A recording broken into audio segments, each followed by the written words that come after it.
اور آخری دور میں کیا ہوگا؟ بیٹیوں سے مائیں ڈریں گی، انہیں ٹوک نہیں سکتی کسی بات پر، پتہ نہیں کیا بک دے، کیا بکواس کر دے۔ یہ تو ہمارے یہاں ہو گیا ہے، باہر کیا ہے تو آپ یہ بھی نہیں پوچھ سکتے۔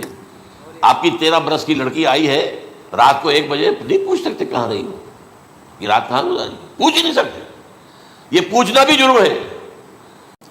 اب دیکھیے جو علامات قیامت احادیث میں آئی ہے وہ میں آج آپ کو سنا رہا ہوں۔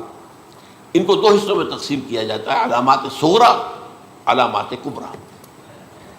چھوٹی نشانیاں جو درجہ بدرجہ درجہ بدرجہ درجہ بدرجہ حاضر سامنے آئیں گے۔ ایک ہے بالکل قیامت سے متصل قبل بڑے جو خرق عادت واقعات ہوں گے وہ آئیں گے۔ اچھا، پہلی چیز کے سلسلے میں حضرت انس رضی اللہ تعالیٰ عنہ سے یہ مروی ہے اور یہ حدیث متفق علیہ ہے۔ پہلی علامت حضور نے بیان کی قیامت کی علامات میں سے، اب میں لفظ قیامت اسی معنی میں بول رہا ہوں جس میں کہ ہم عام طور پر بولتے ہیں۔ آپ نے فرمایا علم اٹھا لیا جائے گا، جہالت کا دورہ ہوگا۔ اب یہ کون سا علم اٹھایا جائے گا؟ سائنس کا علم نہیں، دین کا علم۔ آج تو ساری قدر و قیمت جو ہے جس کے لیے دوڑتے ہیں لوگ لاکھوں روپے کی فیسیں دے کر، MBA ہو رہے ہیں، یہ جو ہے اکاؤنٹنسی کا پاس کر رہے ہیں، یہ CA کر لیا ہے، یہ کوئی اور جو ہے فزکس میں، کوئی کیمسٹری میں ڈاکٹریٹ کر لی ہے، ڈاکٹر بن گئے تو کیا ہی کہہ رہے ہیں۔ اس لیے کہ بڑی چیز جو پاکستان سے ایکسپورٹ ہوتی ہے وہ ڈاکٹر ہیں۔ اس جو اتنے بڑے پیمانے پر جو کالج کھلے ہوئے، 3 لاکھ روپے ایک سال کی فیس، 5 لاکھ روپے 1 سال کی فیس، یہ کیوں لیتے ہیں اور کیوں لوگ دیتے ہیں؟ کہ موقع مل جاتا ہے MBBS کر کے۔ امریکہ کے اندر بھی ڈیمانڈ ہے، ان کے ہاں ڈاکٹر جو ہیں جتنے ہونے چاہیے نہیں ہے، لہذا اور بھی بہت سی جگہوں پر ڈیمانڈ ہے۔ تو جس چیز کی مارکیٹ میں ڈیمانڈ ہے وہ علم ہے۔ آج علم کمپیوٹر کا علم ہے یہ، حالانکہ ان میں سے کسی کے اوپر لفظ علم کا اطلاق میرے نزدیک غلط ہے، جہالت ہے۔ علم وہ ہے جو ذہن کو جلا دے، جو سوچ کو جلا دے، روشنی پیدا کرے، دماغی روشنی، وسعت دے، انسان کے فکر کو وسعت دے، اس کے ذہنی جو ہے جو افق ہے اس کو وسیع کرے۔ علم تو وہ ہے جو حقیقت کے کیا علم بھی اس سے عطا فرمائے۔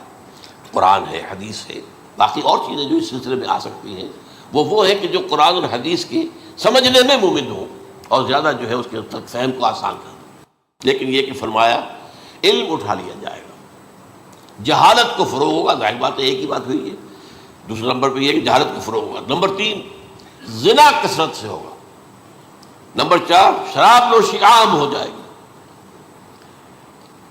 نمبر 5 عورتوں کی تعداد بہت زیادہ ہو جائے گی، مردوں کی تعداد کم ہو جائے گی، یہاں تک کہ 50 عورتوں کا خیر خبر کرنے والا، کوئی نگرانی کرنے والا، وہ 1 مرد۔ اچھا، یہ تو ہے ایک حدیث جو میں نے آپ بیان کر دی، متفق علیہ، یہ بخاری اور مسلم دونوں کے۔ دوسری حدیث بخاری کی ہے، اس کو حضرت ابو ہریرہ رضی اللہ تعالیٰ عنہ نے روایت فرمایا ہے، قیامت آئے گی جب امانت ضائع ہو جائے گی۔ آج ہمارے ہاں امانت کے ضائع ہونے کا جو نقشہ ہے شاید پوری دنیا میں کہیں اور نہیں۔ جس طرح کے غبن یہاں ہوتے ہیں، جس طرح کک بیکس جو ہے وہ لیے جاتے ہیں، اس غریب یعنی قوم غریب ہے لیکن یہاں وہ امیر بہت بڑے بڑے لوگ ہیں، وہ تو دنیا بھر کے ٹاپ کے امیروں کے اندر ان کا شمار ہو جائے گا۔ لیکن یہ کہ یہ سب امیر کیسے بنے؟ غبن، بلین آف ڈالرز کا۔ اب تو اس سے کم کی تو بات ہی نہیں ہوتی۔ فلاں نے اتنے بلین جو ہے پیسے اپنا جو ہے قرضہ معاف کرا لیا۔ بھائی کس نے، کون کرتا ہے معاف؟ یہ کسی کے باپ کی جاگیر ہے؟ یہ پیسہ بینک کے اندر حکومت کا ہے کہ حکومت کو اختیار ہو گیا وہ رائٹ آف کر دے ان کے جو ہے ان کی جائیدادیں کرو ضبط۔ لیکن ہوتا کیا ہے، بینک آفیسر بے ایمان ہے، وہ کہتا ہے 1 کروڑ کا قرضہ لے جاؤ، 10 لاکھ مجھے دے جاؤ، چاہے تم میرے پاس کوئی ڈاکومنٹ جو ہے ایسے نہیں دے سکتے، حالانکہ ہونا چاہیے۔ اتنا بڑا قرضہ لے رہے ہو تو ڈاکومنٹس یہاں پر ہمارے سامنے لاؤ کہ اگر تم نہ دے سکو تو ہم ان ڈاکومنٹس کے ذریعے سے تمہاری جائیداد، تمہاری کوئی جاگیر، تمہاری کوئی اور چیز کو قبضہ کریں۔ جب وہ وقت آتا دیکھتے تو یہ ڈاکومنٹس ہی فیک ہیں۔ اللہ خرچ کیا کرے گا کوئی؟ بینک کا باپ بھی واپس نہیں لے سکتا۔ اور یہ سب کس کی بے ایمانی ہے؟ وہ جو بیٹھا ہوا بینک مینیجر، سارا سودا اس کے ماں ہوتا ہے کہ 1 کروڑ ہے نا، 10 لاکھ مجھے 90 تم لے جاؤ، باقی یہ کہ ٹھیک ہے میں تمہارے جو ڈاکومنٹس تم پیش کرے اس پر کوئی اعتراض نہیں کرتا، بس جاؤ۔ اور نمبر 2 حکومت نااہلوں کے سپرد ہو جائے گی۔ یہ ہے امام بخاری کی روایت کردہ روایت جو حضرت ابو ہریرہ سے، مسلم شریف میں ابو ہریرہ رضی اللہ تعالیٰ عنہ سے ایک اور روایت ہے، مال عام ہو جائے گا یہاں تک کہ زکوٰۃ قبول کرنے والا کوئی نہ ہوگا۔ یہ بات وہ ہے جو آج سعودی عرب اور یو اے ای کے اندر آپ کثرت سے دیکھ سکتے ہیں۔ دولت جو ہے وہ ریل پیل، ابھی تھوڑا سا آیا ہے معاملہ خاص طور پر دبئی میں، کیونکہ وہاں بہت زیادہ کنسٹرکشن ہو رہی تھی، تو پوری دنیا میں آپ کو معلوم ہے کہ جو ریئل اسٹیٹ کہلاتا ہے اس کا حال بہت پتلا ہے، لیکن وہاں کے دولت تو ریل پیل ہر جگہ پر۔ آپ نے فرمایا کہ جب لونڈی اپنی مالکہ کو جنے گی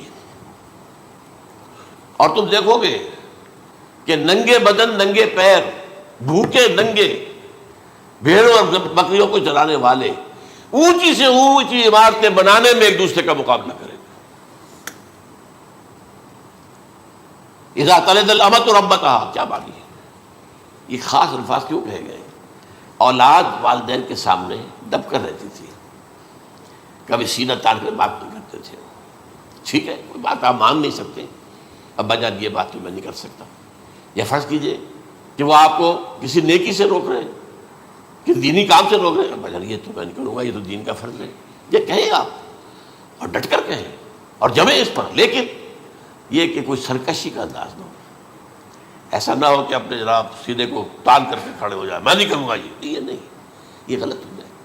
اچھا، اولاد میں بیٹی جو ہوتی تھی وہ زیادہ سبارڈینیٹ، سبمسو، بات ماننے والی، کہیں بھی سر اونچا نہ کرنے والی، اور آخری دور میں کیا ہوگا، بیٹیوں سے مائیں ڈریں گی، انہیں ٹوک نہیں سکتی کسی بات پر، پتہ نہیں کیا بک دے گی، کیا بکواس کر دے۔ یہ تو ہمارے یہاں ہو گیا ہے، باہر کیا ہے تو آپ یہ بھی نہیں پوچھ سکتے، آپ کی 13 برس کی لڑکی آئی ہے رات کو 1 بجے، نہیں پوچھ سکتے کہاں رہی ہو، یہ رات کہاں گزاری، پوچھ ہی نہیں سکتے، یہ پوچھنا بھی جرم ہے۔ اپنے چھوٹے بچے کو آپ نے ایک تھپڑ مار دیا، تہذیب ہے، سکھانا ہے، غلط کام کیا ہے، اس کی سرزنش ہو رہی، فوراً وہ اگر ایک فون کر دے گا پولیس آئے گی، بچے کو لے جائے گی، اسے لا کر کہیں اور جو ہے ڈپازٹ کرے گی اور آپ پر مقدمہ چلے گا، آپ کو اس کی سزا بھگتنی ہوگی۔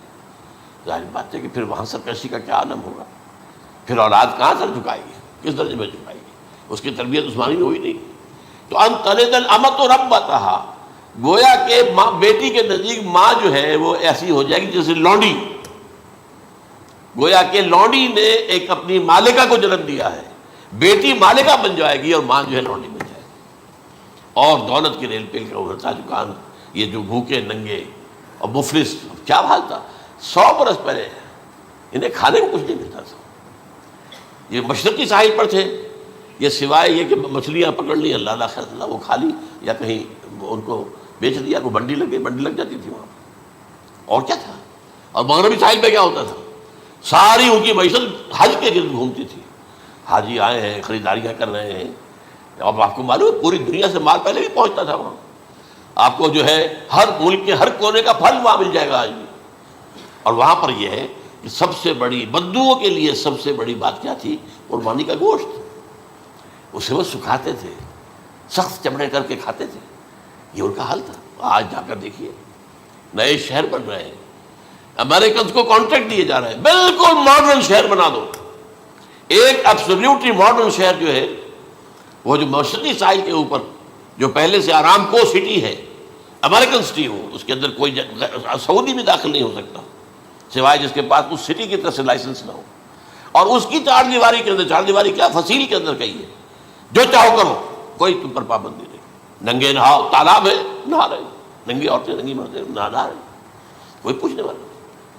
اب اسی قسم کا ایک سٹی آباد ہونا جا رہا ہے مغربی ساحل پر، جدہ اور یمبو کے درمیان، اور اس میں اصل میں جتنی بھی دولت ہے جو پیٹرول کی ہے وہ وہیں پر رکھ لی جاتی ہے امریکہ کے اندر، تاکہ امریکہ جو ہے ایسے ایسے پروجیکٹ بنا کر جب تمہیں دے گا تو اس میں سے پیسے لے گا، وہ نہیں ملتی ان کو واپس۔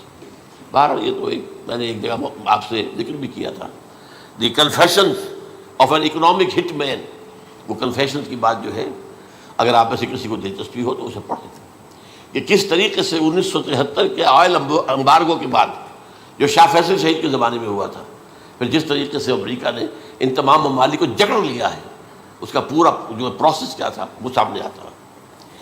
پر اس کے بعد آتا ہے علامات کبریٰ کا ذکر، بڑی علامت ہے جو کہ بالکل خرق عادت کے انداز میں ہوگی، جن کا معاملہ جو ہے وہ آپ کے ناپ تول میں نہیں آ سکتا، آپ کی کیمسٹری فزکس ان کا جو ہے وہ نہیں کر سکتی، ادراک ہوگا یہ قیامت کی۔ ان میں نمبر ایک کیا ہے؟ ایک بہت بڑا دھواں آئے گا، پوری دنیا کو لپیٹے گا۔ نمبر دو، دجال کا ظہور ہوگا، جو اپنی خدائی کا دعویٰ لے کر آئے گا اور بنوائے گا۔ اس کے ہاتھ میں ہو جائیں گے، قبضے میں ہو جائیں گے سارے ذرائع پیداوار کے۔ اس کی طرف بھی پہلا قدم اٹھ چکا ہو، ٹرپس کے نام سے معاہدہ ہو چکا ہے۔ کوئی ملک اپنا بیج پیدا نہیں کر سکتا ہو، یہ بیج ہم نے ڈیولپ کیے ہیں۔ ان کے ڈیولپمنٹ سے پہلے تم ایک ایکڑ سے کتنی گندم لیتے تھے، آج کتنی لے رہے ہو؟ کس بنا پر؟ جینیٹکس کا جو کام ہم نے کیا ہے اس کی بنا پر ہونا۔ ہاں تو ہمارا حق ہے، اس کی رائلٹی ہمارے پاس آنی چاہیے۔ لہذا صرف ان اداروں سے، ملٹی نیشنل سے خریدا جائے گا بیج، اور بیج بھی وہ دیں گے وہ کہ جس سے جو فصل اگے گی وہ بیج نہیں لا سکتی، وہ بیج کا کام نہیں کر سکتی۔ جیسے آپ کو معلوم ہے کہ آپ کے یہاں جو گوشت کھایا جاتا ہے مرغے کا، تو مرغا وہ جو ہے اس میں، مرغا ہو یا مرغی ہو، اس کے اندر کوئی وہ کیفیت ہی نہیں ہے۔ ان کے انڈے جو ہے ان سے آپ بچے حاصل نہیں کر سکتے، ہے تو انڈا، دیکھنے کو تو انڈا ہے، لیکن وہ بنڈا جو ہے اس سے بچہ تو نہیں حاصل کر سکتے۔ ایسے ہی وہ گندم کا بیج لیں گے، نظر آئے گی گندم، لیکن اس کے اندر وہ صلاحیت نہیں ہے کہ اس سے جو فصل اگے گی اس کا نتیجہ جو ہے وہ بھی آپ لے سکیں۔ یہ ہونا ہے، اللہ جانے، قدم اٹھ رہے ہیں ادھر۔ پھر یہ ہے کہ دابۃ الارض، زمین سے ایک حیوان نمودار ہوگا، زمین شق ہوگی۔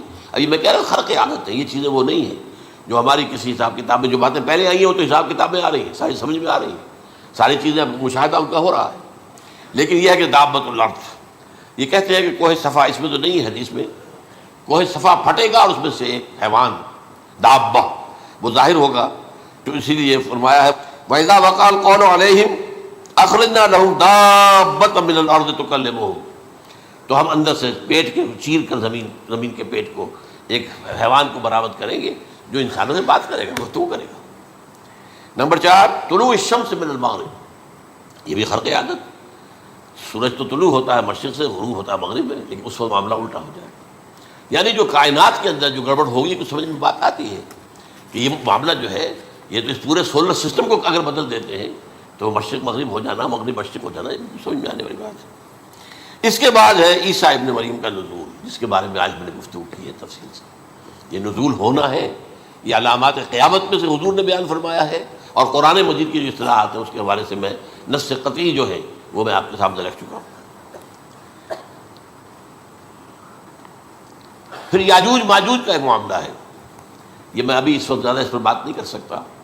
حضرت عیسیٰ علیہ السلام کے نزول کے بعد دو کام ہوئے، یہودیوں کا قلع قمع ختم، تمام یہود، ایک کام تو یہ ہونا ہے، اور نمبر 2 عیسائیت کا ختم ہو جانا۔ عیسائیت کی نفی کر دیں گے، بھائی میں تم مجھے خدا کا بیٹا بنائے بیٹھے ہو، میں تم خدا کا بیٹا نہیں ہوں، میں تو اس کا بندہ ہوں، رسول ہوں، میں نے تم سے کب کہا تھا کہ مجھے خدا کا بیٹا بناؤ۔ نمبر 2 یہ کہ وہ خنزیر کو قتل کر دیں گے، یعنی یہ تم نے خنزیر کب سے کھانا شروع کر دیا؟ میں تو تم کو نہیں کہا، اجازت دے کر گیا تھا، یہ تو شریعت موسوی میں حرام تھا، اور میں کہہ کر گیا تھا کہ یہی شریعت تم پر لاگو رہے گی، ہاؤ کم؟ تم نے کیسے؟ آج بھی بہت سے رومن کیتھولکس جو ہے وہ سور نہیں کھاتے، وہ اس میں ہے ان کے اندر کچھ نہ کچھ بات جو ہے جو حضرت عیسیٰ کی تعلیمات کا کچھ اثر ان کے ہاں ہے۔ اس کے بعد یہ ہے کہ یاجوج ماجوج، جیسے میں بتا رہا تھا آپ کو کہ جب عیسائیت بھی ختم ہو گئی، یہود ویسے ختم ہو گئے، استیصال ہو گیا، جڑ کٹ گئی، اب عیسائیت گویا کہ اسلام میں ضم ہو گئی، عیسائیت مذہب ختم، یہودی خود ختم۔ اب یہ طاقت کتنی ہو جائے گی؟ تقریباً 2/3 نہیں آ گئی، تمام اب عیسائی 2 ارب کے قریب ہیں، 1 ارب 90 کروڑ ہو گئے، یا مسلمان بھی 1 کروڑ 50-60 لاکھ ہیں، دونوں کو جوڑ لیجیے کتنے ہو گئے؟ 6 ارب کل آبادی ہے۔ لیکن اس کے بعد آتا ہے یاجوج ماجوج کا خروج۔ یہ یاجوج ماجوج میرے نزدیک چائنا اور رشیا ہے، ان کی مجموعی طاقت اتنی ہوگی، اور یہ اس طرح آئیں گی حد اونچائی پر سے اترتے ہوئے، پھسلتے ہوئے، جیسے 1962 میں جب وار ہوئی تھی بٹوین چائنا اینڈ انڈیا 1962 میں، تو وہ اس وقت کا نقشہ جو آج بھی اخبارات میں پڑھتا تھا تو یاد waves after waves of Chinese soldiers were coming down the slopes of Himalayas. یہ تو وہ ہے نا جن کی تعداد کا کوئی حساب نہیں ہے. اور رشیا اور یہ مل کر جو ہے، میرا اندازہ یہ ہے کہ جب پہلے ملحمۃ العظمیٰ ہوگی وہ عیسائیوں اور مسلمانوں کے درمیان، اس وقت یہ دونوں پاورز نیوٹرل رہے گی. لیکن غالباً یہ بات طے کر لیں گی کہ ویپنز آف ورلڈ جو ہے ماس ڈسٹرکشن، یہ استعمال مت کرنا. اگر یہ ویپنز آف ماس ڈسٹرکشن استعمال کرو گے تو ہم میدان میں آ جائیں گے. اس میں وہ جنگ جب ہو چکے گی، پھر حضرت عیسیٰ کو فتح حاصل ہو جائے گی، اور پھر یہ کہ یہودیت ختم ہو جائے گی، عیسائیت بطور مذہب ختم ہو کر اسلام میں ضم ہو جائے گا. پھر وہ 40 برس کا عہد حکومت ہے حضرت عیسیٰ علیہ السلام. لیکن جب یہ فتح ہو جائے گی ان پر، اب یاجوج ماجوج آئیں گے اور اتنی تعداد میں آئیں گے کہ بحیرہ طبریہ جو ہے اس کا سارا پانی پی جائیں گے. یہ تو اگر آپ کو کبھی اندازہ ہو یا کوئی آپ جانیں لوگوں کو جو ان چینیوں سے واقف ہیں، وہ کہتے ہیں زمین پر ہلتی ہوئی کوئی چیزوں سے وہ چوری چھوڑ کے کھا جائیں گے. جہاں وہ جاتے ہیں ایز اے لیبرر، وہاں کے جو سارے کتے ہیں ختم، ساری بلیاں ختم، ہر شے، وہ جو سانپ کھاتے ہیں، ہر چیز کھاتے ہیں. اور یہ تمام ایسٹرن کنٹریز کے اندر ہوتا ہے. بڑی ڈیلیشیس ڈشز ہیں یہ سانپ وغیرہ وغیرہ. اور یہ جس طرح کھا جائے، پانی پی جائے، ایک قطرہ نہیں رہے گا اس پر.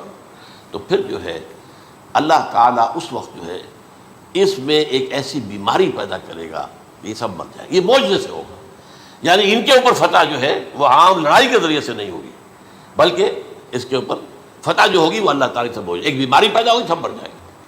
اور اس کے بعد اللہ تعالیٰ ایسے پرندے بھیجے گا بڑی لمبی لمبی گردنوں والے، وہ ان سب کو کھا جائیں گے. جیسے ہمارے ہاں گدھ ہوتے ہیں وہ ان کو صاف کر دیں گے. ورنہ تو یہ ہے کہ پوری دنیا کے اندر جو بدبو اور جو پیدا ہوتا معاملہ اس سے، تو اس نوع انسانی کی بقا ممکن نہیں تھی. ان کے خاتمے کے بعد پھر یہ ہوگا کہ حکومت اسلامی جو ہے پوری دنیا میں حضرت مسیح علیہ السلام کی ہوگی.